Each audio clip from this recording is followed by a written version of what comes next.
ত্রাণ দেওয়া বন্যার সঠিক সমাধান নয়। 2024 সালে ফেনীবাসী বন্যায় যে পরিমাণ ক্ষতিগ্রস্ত হয়েছে, এখনো অধিকাংশ মানুষ সে ক্ষতিটাই কাটিয়ে উঠতে পারেনি। 2025 সালে ফেনীবাসী আবারও বন্যায় কবলিত হলো। মাননীয় প্রশাসনের দৃষ্টি আকর্ষণ করে একটা কথা বলতে চাই, বন্যা কেন হয়, কোন কারণে হয়, এই বিষয়টা একটু খতিয়ে দেখবেন, কিংবা বন্যা হওয়ার যে কারণগুলা এগুলা বিশ্লেষণ করার পর এটার সঠিক একটা সমাধান করবেন।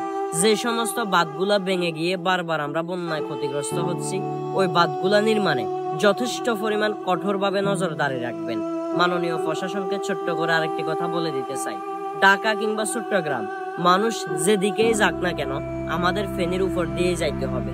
ফেনীবাসীর মাথায় যদি একবার কখনো এটা সেট হয়ে যায় ফেনীবাসীকে ঠকানো হচ্ছে, বারবার বাঁধ ভেঙে যাওয়ার পরও বাঁধটা সুন্দরভাবে নির্মাণ করা হচ্ছে না, তাহলে ফেনীবাসী রাস্তায় নামতেও দ্বিধাবোধ করবে না। এমনও হতে পারে মহিফাল কিংবা লালফল ফেনীবাসী মিছিল পর্যন্ত করতে পারে।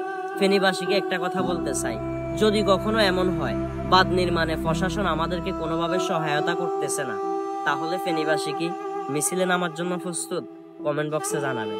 ধন্যবাদ সবাইকে। আসসালামু আলাইকুম।